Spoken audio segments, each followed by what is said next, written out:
Picasso ഒരിക്കൽ ഒരു മാർക്കറ്റിൽ ഇങ്ങനെ നിൽക്കരുത്. ഒരു പെൺകുട്ടി വന്നിട്ട് പറഞ്ഞു, Picasso I M your huge fan, വലിയ ഫാനാണ്, എൻ്റെ ഒരു ചിത്രം വരച്ചിടാൻ പറ്റുമോ? എന്നൊരു കുട്ടി കടലാസും പെൻസിലും കൊടുത്തു. അയാൾ പെട്ടെന്നൊരു ചിത്രം വരച്ച് ഈ കുട്ടിയുടെ ചിത്രം വരച്ച് കൊടുത്തു.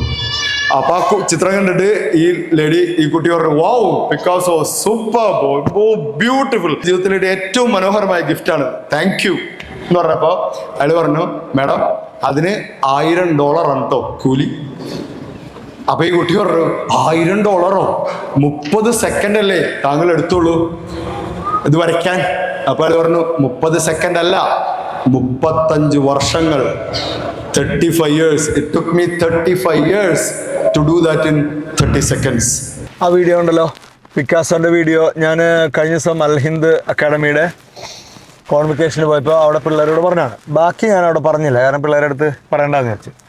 ബാക്കി എന്ന് പറഞ്ഞു കഴിഞ്ഞാൽ പലപ്പോഴും ഉണ്ടല്ലോ ഈ ആർട്ടിസ്റ്റുകൾക്ക് പൈസ കൊടുക്കാൻ മടിയാണ് ആളുകൾക്ക്. ആർട്ടിസ്റ്റുകൾക്ക് ഇൻഡിപെൻഡൻ്റ് ആയിട്ട് വർക്ക് ചെയ്യുന്ന ആളുകൾക്ക് പൈസ കൊടുക്കില്ല, ശരിക്കും പറ്റിക്കും.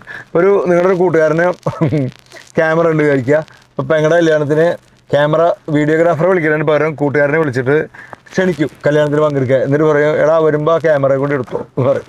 നിങ്ങളുടെ കൂട്ടുകാരൻ ഒരു വയലിനിസ്റ്റോ പാട്ടുകാരനോ ഒക്കെ ഉണ്ടെങ്കിൽ ഇതുപോലെ ഓരോ ഫംഗ്ഷനും വേണ്ടി വിളിക്കും, എന്നിട്ട് അവരെ കൊണ്ട് അത് ചെയ്യിപ്പിക്കും. എന്നിട്ട് പൈസ ഒന്നും കൊടുക്കാതെ മുതലെടുക്കാൻ വേണ്ടി നോക്കും. അതൊന്ന്. പിന്നെ ഒരുപാട് മനുഷ്യന്മാരുണ്ട് അങ്ങനെ ആർട്ടിസ്റ്റുകൾക്ക് പൈസ കൊടുക്കാതെ. കവികളുണ്ടല്ലോ, ഈ സ്കൂൾ പ്രോഗ്രാമുകൾക്കും മറ്റു പ്രോഗ്രാമുകൾക്കൊക്കെ വിളിക്കും. പക്ഷേ അവർ പൈസ ചിലവാക്കിയിട്ടല്ലേ അവരവിടെ എത്തണ്ടേ. രാവിലെ എഴുന്നേറ്റ് കുളിച്ച് ഡ്രസ്സ് മാറി വന്ന് അവിടെ നിന്ന് സ്റ്റേജിന് മുമ്പിൽ ഒരു വാക്ക് പറയണമെങ്കിൽ അത് അന്നത്തെ എഫർട്ട് മാത്രമല്ലല്ലോ, എത്ര വർഷം കൊണ്ടാണ് അവരൊരു കവിതയൊക്കെ എഴുതി. നമ്മൾ കാണാത്ത കാഴ്ചകൾ കാണുന്ന മനുഷ്യന്മാരല്ലേ ഈ കവികളും ഈ ആർട്ടിസ്റ്റുകളും. അവർക്ക് ആ പൈസ അവർ അർഹിക്കുന്നൊരു പണം കൊടുക്കുക എന്നുള്ളതൊരു നീതിയാണ്. അത് കൊടുക്കണം.